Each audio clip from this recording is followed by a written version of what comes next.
Olá pessoal, Shalom, boa semana para todo mundo. Esse vídeo de hoje terá sido um dos mais bizarros que vocês já terão vistos.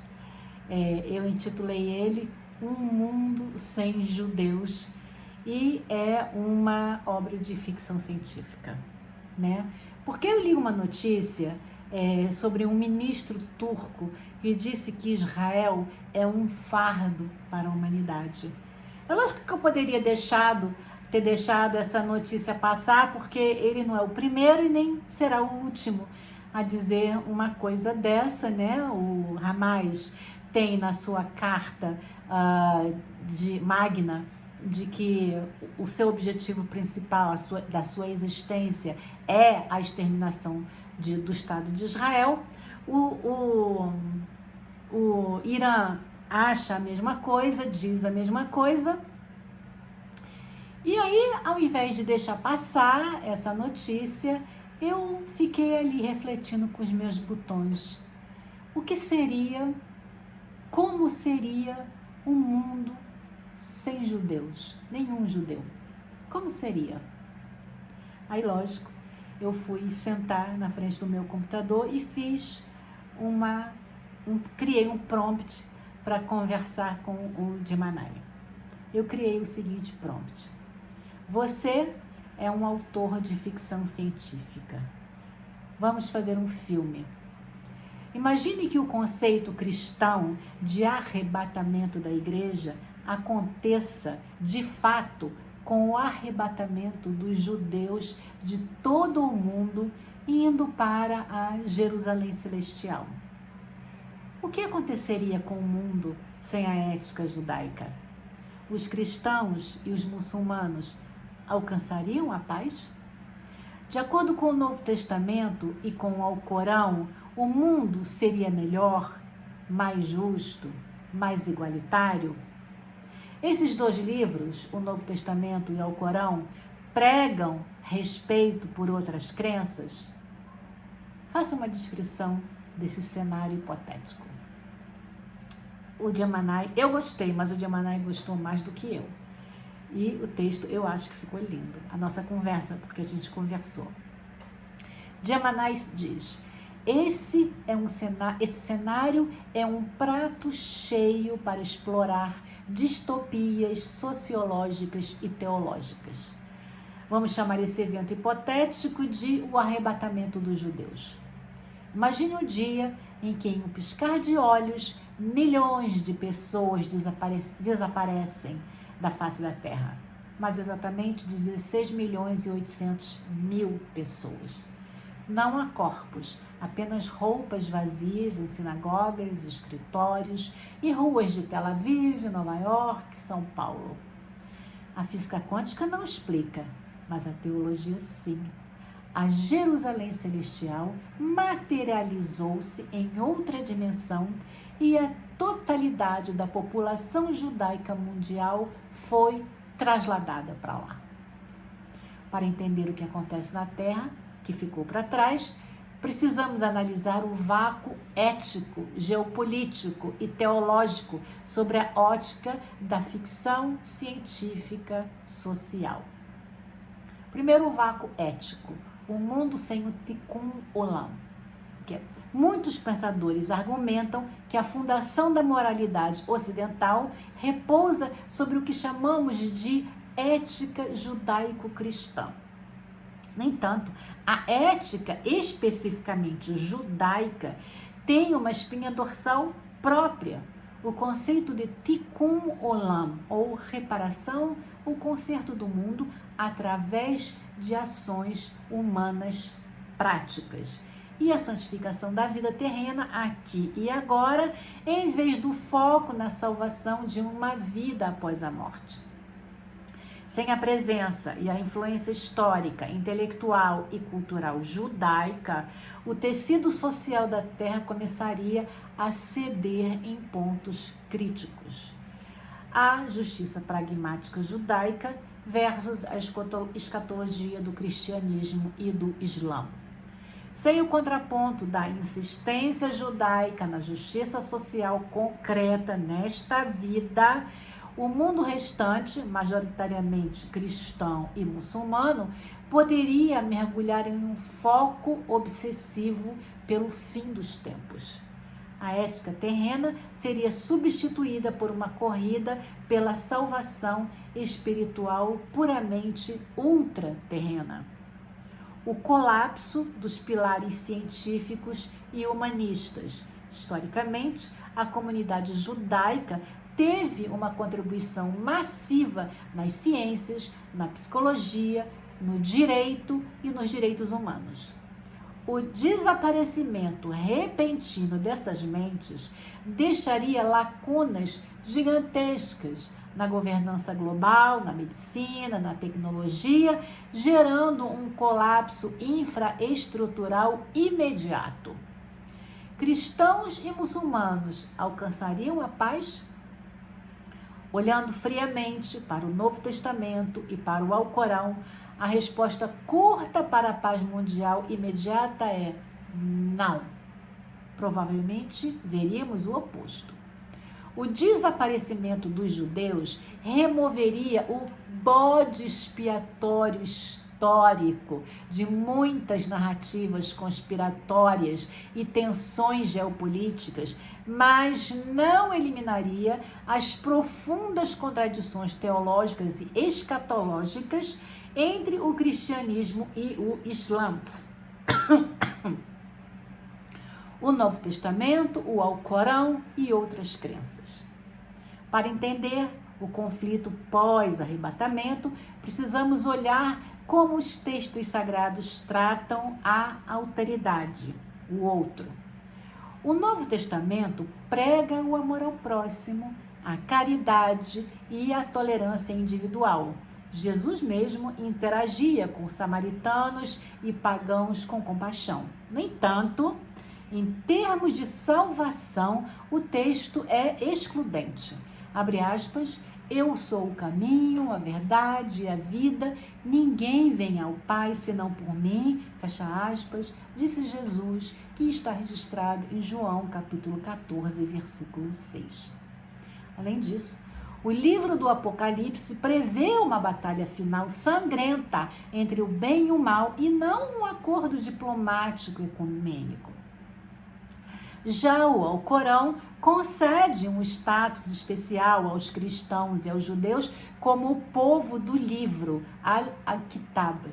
E há versículos que pregam a coexistência, como, abre aspas, não há imposição na religião, que está em Al-Baqará, capítulo 2, versículo 256. Contudo, o texto também estabelece a supremacia da revelação final de Muhammad e prevê na sua escatologia o retorno de Jesus, que eles chamam de Isa, como um profeta muçulmano que unificará a humanidade sob o Islã, quebrando as cruzes. O grande choque escatológico. Em vez de paz, o mundo pós-arrebatamento entraria em uma crise de interpretação profética. Os cristãos olhariam para o desaparecimento dos judeus e diriam: este é o cumprimento das profecias bíblicas. O anticristo está chegando. Precisamos converter o resto do mundo a Cristo imediatamente. Os muçulmanos olhariam para o mesmo evento e diriam: os sinais do dia do juízo começaram, a hora final se aproxima. Sem o judaísmo como raiz comum na terra, as duas religiões restantes disputariam de forma violenta a narrativa de quem é o verdadeiro herdeiro de Deus no planeta, agora que o primeiro povo escolhido foi fisicamente retirado da equação. O mundo seria melhor, mais justo, mais igualitário? Na nossa narrativa de ficção científica, a Terra se tornaria um lugar muito mais sombrio, polarizado e intolerante. A ideia de que o mundo melhoraria sem um grupo específico é uma fantasia utópica totalitária.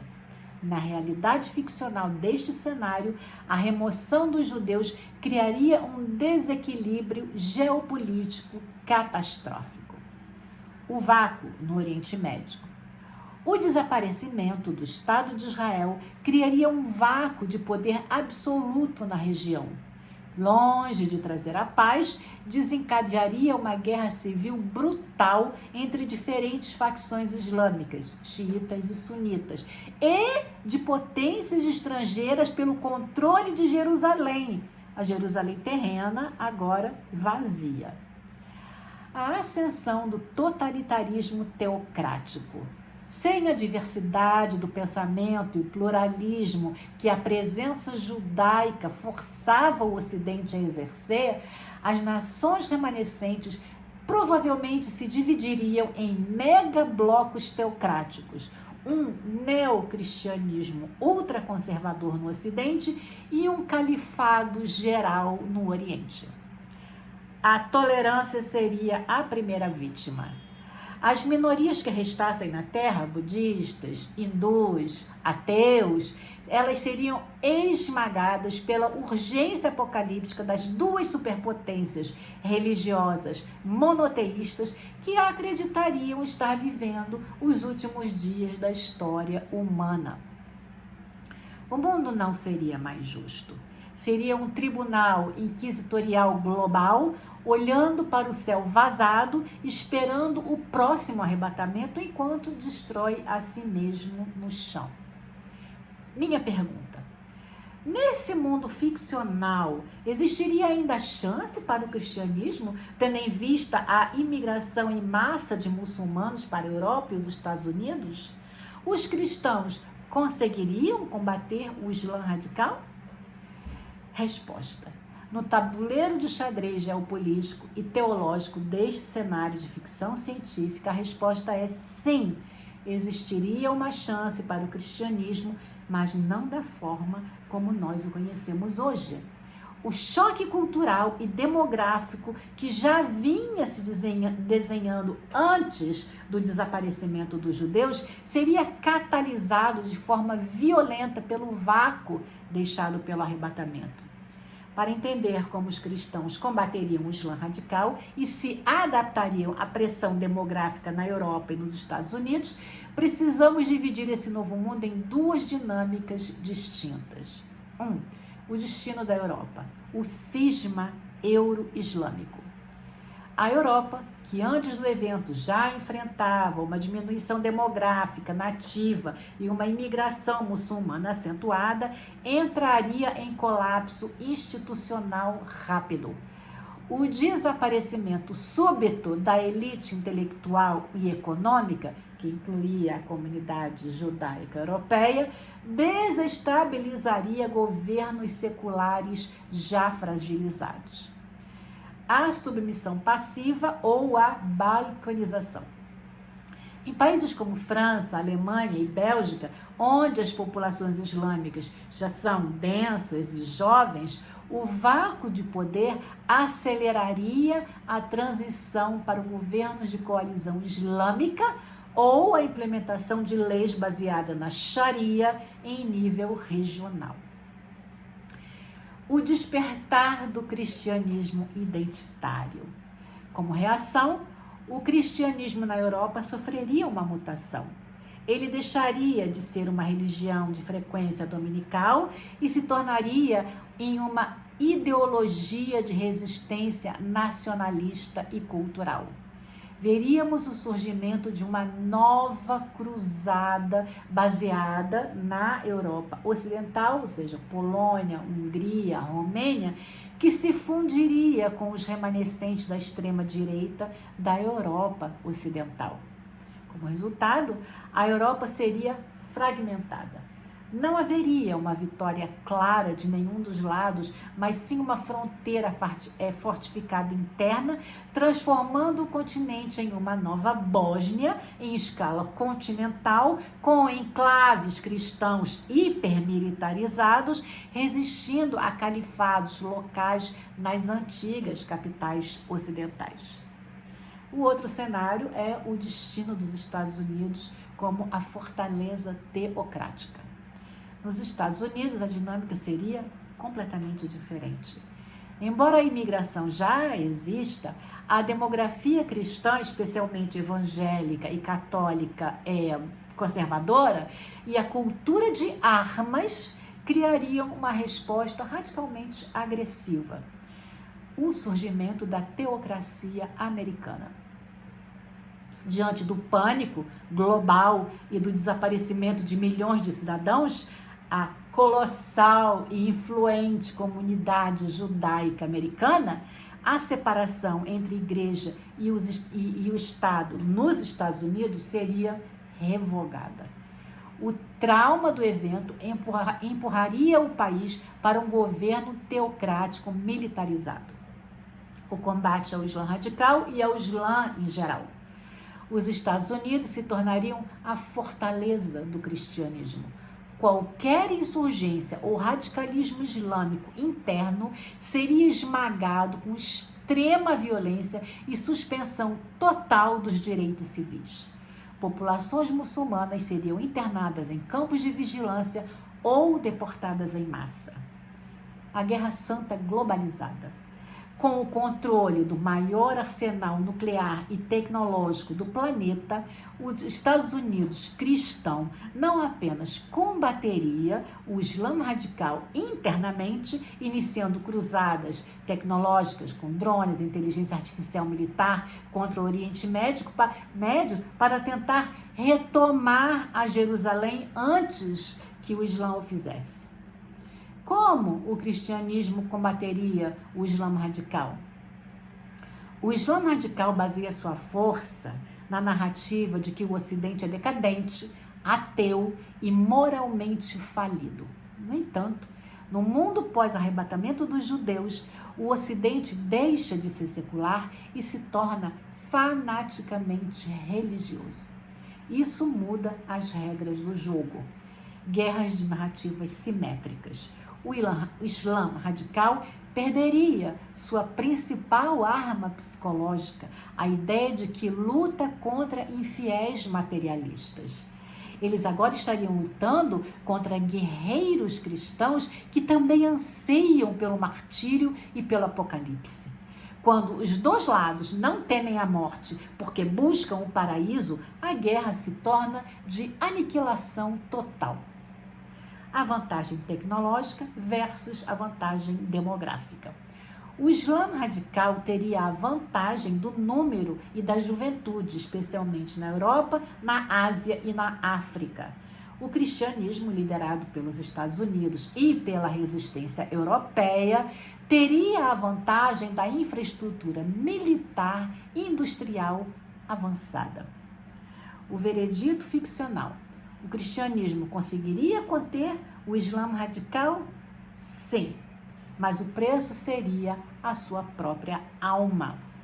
Para vencer o inimigo radical em um mundo sem o equilíbrio ético e pluralista do passado, o cristianismo teria que se radicalizar na mesma medida. O amor ao próximo e o sermão da montanha seriam arquivados como leis para tempos de paz.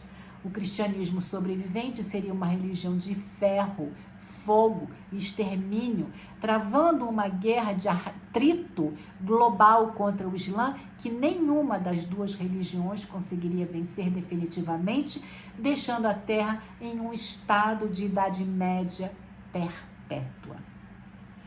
A minha pergunta: de onde viria o poder militar dos muçulmanos? Da Rússia? Ou a Rússia também radicalizaria o seu cristianismo? Introduzir a Rússia nesse cenário adiciona uma camada fascinante de geopolítica realista. A resposta para sua pergunta é dupla. A Rússia não apenas radicalizaria o seu cristianismo, como se tornaria o epicentro de uma terrível guerra civil teológica, e o poder militar muçulmano viria de uma coalizão asiática e de arsenais herdados. Vamos traçar o destino da Rússia e a origem do poder militar islâmico nesse mundo pós-arrebatamento. 1. A Rússia e a Terceira Roma. A Rússia não se aliaria ao Islã, pelo contrário, ela passaria por uma das radicalizações cristãs mais intensas e agressivas do planeta. Historicamente, existe no pensamento russo o conceito de Terceira Roma, a ideia de que, após a queda de Constantinopla e de Roma, Moscou é a última guardiã da verdadeira fé cristã, que é a ortodoxia. Diante do arrebatamento dos judeus e do pânico apocalíptico, o governo russo, já muito alinhado à Igreja Ortodoxa na vida real, usaria o evento para fundar uma teocracia ultranacionalista de ferro. O czarismo teocrático, o Kremlin, abandonaria qualquer fachada de democracia ou secularismo. O líder russo se autoproclamaria um protetor da fé, um czar do fim dos tempos. O exército russo seria renomeado ou reestruturado como uma força militar sagrada. A limpeza interna. Haveria uma guerra no Cáucaso. A Rússia abriga uma vasta população muçulmana nativa, cerca de 10 a 15% da população concentrada em regiões como a Chechênia e o Daguestão. Com a radicalização cristã de Moscou, essas regiões declarariam independência imediatamente, iniciando uma guerra civil brutal dentro do território russo. Moscou esmagaria essas revoltas com armas termobáricas e nucleares táticas, transformando o Cáucaso em uma linha de frente perpétua. De onde viria o poder militar dos muçulmanos? Se a Rússia se torna uma superpotência cristã radicalizada, de onde o mundo islâmico te retira forças para bater de frente com o Ocidente e com Moscou? Ele não precisaria da Rússia. Ele se unificaria em um superbloco euro-asiático. O poder militar muçulmano viria de 3 fontes principais. O eixo do crescente, que são os países nucleares e tecnológicos. Com o desaparecimento dos judeus, o Oriente Médio, sem o Estado de Israel, deixaria para trás potências islâmicas altamente armadas que rapidamente se uniriam sob a bandeira da sobrevivência apocalíptica. Por exemplo, o Paquistão, o único país islâmico que já possui a bomba atômica na vida real, se tornaria o guarda-chuva nuclear do mundo muçulmano. Quanto ao Irã, o Irã e a Turquia, o Irã com a sua tecnologia de drones e de mísseis, e a Turquia, que hoje é um membro da OTAN, mas que desertaria dessa posição para liderar o bloco islâmico com um exército dos mais modernos do mundo, esses 2 países esqueceriam as suas rivalidades históricas entre xiitas e sunitas perante o inimigo comum, que é o cristianismo radical. Eles formariam um novo califado. E a pilhagem do arsenal ocidental. Como nós vimos antes, a imigração em massa e o colapso demográfico da Europa Ocidental, França, Reino Unido, Bélgica, Alemanha, fariam com que os governos locais caíssem. O novo califado herdaria, por meio de golpes de Estado e milícias na Europa sitiada, o arsenal nuclear da França e do Reino Unido, bases militares da OTAN inteiras no Mediterrâneo e submarinos nucleares estacionados no Atlântico. O alinhamento por conveniência com a China. Por sua vez, a China assistiria a essa guerra santa ocidental com pragmatismo. Sendo um Estado ateu e materialista, a China não se importaria com as teologias, mas veria no bloco muçulmano um mercado consumidor e um aliado perfeito para desgastar os Estados Unidos e Moscou. A China forneceria chips de inteligência artificial, satélites e blindados pesados para o bloco islâmico em troca de petróleo bruto e controle de rotas comerciais. O cenário geopolítico final: o planeta ficaria dividido em 3 grandes impérios armados até os dentes com ogivas nucleares e inteligência artificial militar. A Terra se tornaria um moedor de carne. Enquanto Jerusalém Celestial flutua em outra dimensão, em perfeita paz, o solo que os judeus deixaram para trás seria disputado centímetro por centímetro por exércitos que marcham carregando crucifixos e crescentes, cada um convencido de que o extermínio do outro é a única forma de trazer Deus de volta. Minha pergunta: como isso acabaria? Só Deus sabe. Quando o enredo chega a esse nível de saturação apocalíptica, o clímax inevitavelmente precisa resolver o paradoxo das 3 superpotências nucleares fanaticamente convencidas de que estão cumprindo a vontade divina. Dizer que só Deus sabe seria o desfecho teológico perfeito para quem está na Terra. Mas, para fechar essa narrativa de ficção científica social, existem 3 caminhos literários possíveis para o ato final deste mundo. Aqui está como essa história poderia acabar. Cenário 1. O silêncio radioativo, a ironia escatológica. Nenhum dos blocos cede. Em uma escalada de tensão na fronteira entre a Rússia ortodoxa e o novo califado, em uma tentativa americana de retomar a Jerusalém terrena com inteligência artificial militar, um dos lados aperta o botão vermelho. A doutrina de destruição mútua assegurada é ativada. Os Estados Unidos disparam seus mísseis hipersônicos teleguiados por alguns algoritmos batizados com o nome de santos. O Paquistão e os enclaves europeus islâmicos respondem com o fogo atômico em nome da Guerra Santa. E a Rússia aciona o sistema Perimeter, a mão morta, garantindo o apocalipse final. O desfecho: a Terra se torna um deserto de vidro e cinzas. A grande ironia da ficção científica é que os sobreviventes nos bunkers morrem esperando que o fogo fosse o julgamento final divino, enquanto, na verdade, foi apenas o erro de cálculo humano. No espaço profundo, a Jerusalém Celestial continua brilhando em sua dimensão intocada, enquanto o planeta natal da humanidade se apaga em silêncio. Cenário 2. O despertar secular ou a revolta dos robôs e dos homens. Após décadas de uma guerra de atrito que empobrece as populações e destrói o meio ambiente, as novas gerações começam a cansar do fanatismo dos velhos generais e sacerdotes. O esgotamento psicológico atinge o ápice. Uma resistência subterrânea e global surge. Cientistas remanescentes, engenheiros que controlam inteligências artificiais de guerra e desertores de todas as fés, de todas as crenças. Eles percebem que as religiões estão destruindo o planeta por profecias que nunca se concretizam. O desfecho?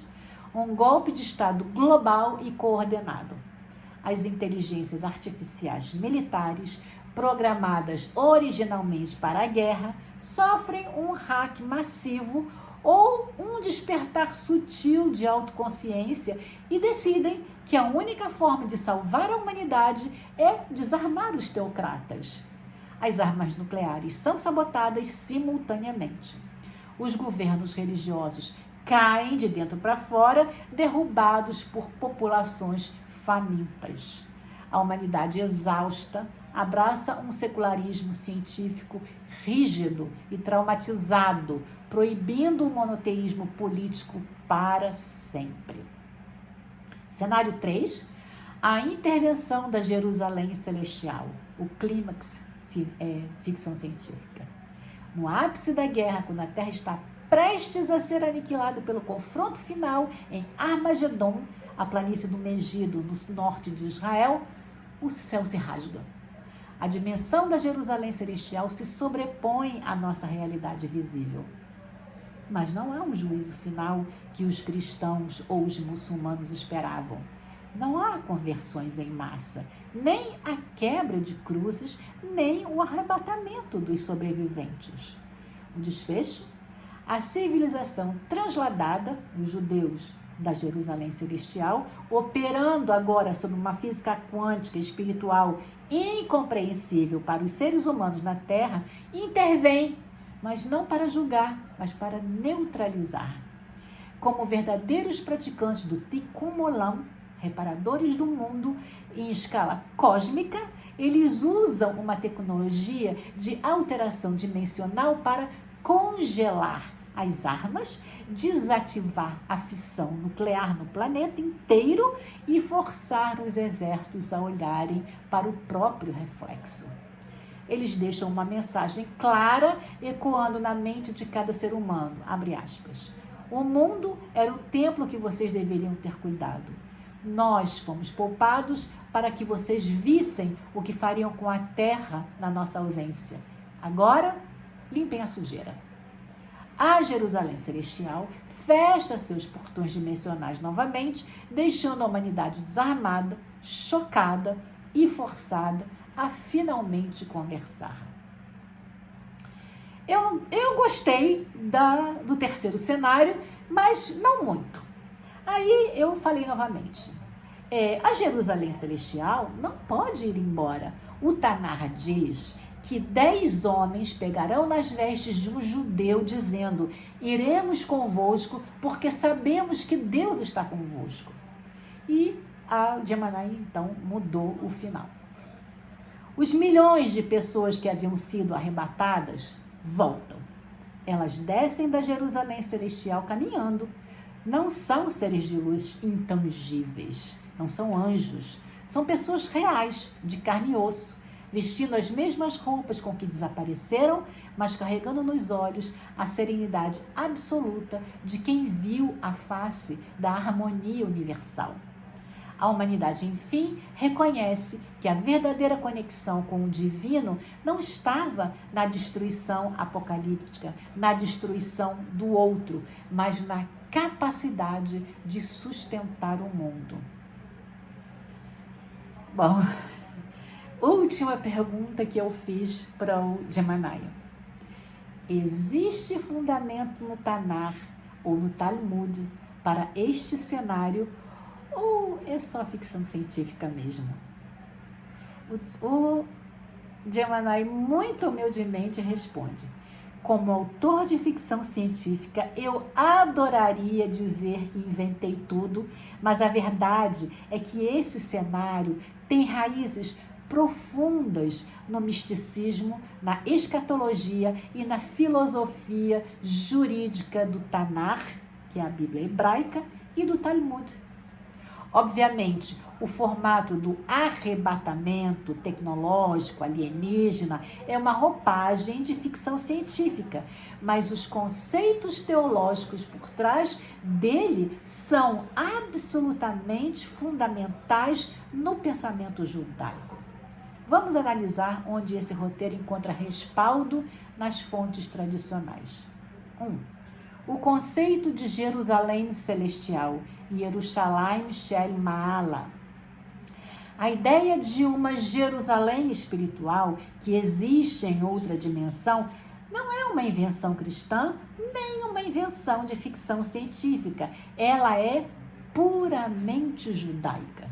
No Talmud, tratado Ta'anit 5a, há uma discussão famosa onde Deus afirma, abre aspas, eu não entrarei na Jerusalém Celestial, Yerushalayim Shel Ma'ala, até que eu entre na Jerusalém Terrestre, Yerushalayim Shel Mata. Fecha parênteses. O Talmud estabelece explicitamente que existe uma réplica espiritual e perfeita da cidade sagrada nos céus, esperando o momento da redenção. Outro conceito, o êxodo como transladação. No Tanar, a ideia de seres humanos sendo levados fisicamente para outra dimensão sem morrer já existe. O profeta Elias, Elial em hebraico, ele não morre. Ele é transladado para o céu em uma carruagem de fogo. Está escrito em 2 Reis 2:11. O cenário do filme apenas expande o que aconteceu com Elias para todo o povo. E o mundo sem a ética judaica e as leis de Noé. No nosso texto, O mundo sem os judeus mergulha no caos e no fanatismo totalitário. Isso fundamenta-se teologicamente no papel que o judaísmo atribui a si mesmo e ao resto da humanidade. Luz para as nações, Or Lagoim. No Tanar, Isaías 42:6, afirma que o papel de Israel é ser uma luz para as nações, não para converter os outros, mas para manter o padrão ético de justiça terrena. As 7 leis de Noé, que estão no Talmud Sanedrim 56a, estipula que enquanto os judeus têm 613 mandamentos, o resto da humanidade, que são os gentios, devem seguir apenas 7 leis de Noé para garantir a estabilidade do mundo. O fundamento teológico do caos. Sem a presença judaica para ancorar o pacto monoteísta original, as nações restantes no nosso texto quebram as leis de Noé imediatamente. Elas destroem a justiça, criando teocracias, cometem assassinatos em massa através das guerras e caem na idolatria do próprio ego e do fanatismo político. O Talmud prevê que sem o cumprimento da justiça básica, o mundo retorna ao caos pré-criação, Tohu Vevohu. E, finalmente, o fim de ferro e fogo, as guerras de Gog. A guerra brutal entre o bloco cristão e o bloco muçulmano pelo controle de Jerusalém, terrena, vazia, é uma leitura quase literal das profecias escatológicas do Tanar. No Tanar, Ezequiel 38:39 e Zacarias 14, as profecias descrevem que, nos últimos dias, uma coalizão massiva de nações, liderada por um governante chamado Gog, na terra de Magog, marchará contra as montanhas de Israel. Zacarias descreve que as nações se reunirão para lutar contra Jerusalém e que a guerra será tão devastadora que a carne das pessoas apodrecerá enquanto elas ainda estão de pé. Uma descrição que muitos cientistas hoje em dia associam a armas nucleares ou biológicas. A diferença no nosso roteiro. Nas profecias originais, Deus intervém para salvar o povo judeu que está em Israel das nações agressoras. No nosso roteiro de ficção científica, a reviravolta é que o povo foi retirado antes e as nações acabam destruindo-se mutuamente no território vazio, lutando pelo fantasma da Terra Sagrada. O final 3 e o Tikkun Olam cósmico. A intervenção de Jerusalém Celestial no terceiro ato para desarmar os exércitos e forçá-los a reconstruir o planeta é a tradução literal do conceito de Tikkun Olam, reparação do mundo. No judaísmo, ao contrário das vertentes escatológicas de outras crenças, o fim do mundo não deve ser a destruição total da matéria para que os bons vivam flutuando nas nuvens. O objetivo final da criação é que o mundo físico seja purificado, consertado e retorne ao seu estado original de equilíbrio, como era no Jardim do Éden. Quando a Jerusalém Celestial intervém na nossa descrição e diz, limpem a sujeira, ele está aplicando a máxima talmúdica e profética de que a responsabilidade pela terra é humana. Deus e as forças celestiais não vão fazer o trabalho braçal pela humanidade. Eles apenas removem as armas de autodestruição para que os homens finalmente cumpram o seu dever ético. Portanto, embora os sumiços instantâneos e os hacks de inteligência artificial sejam artifícios modernos do nosso roteiro, o esqueleto moral e profético dessa história é 100% fundamentado na teologia judaica. E eu espero que vocês tenham gostado tanto quanto eu. Shavuot Tov.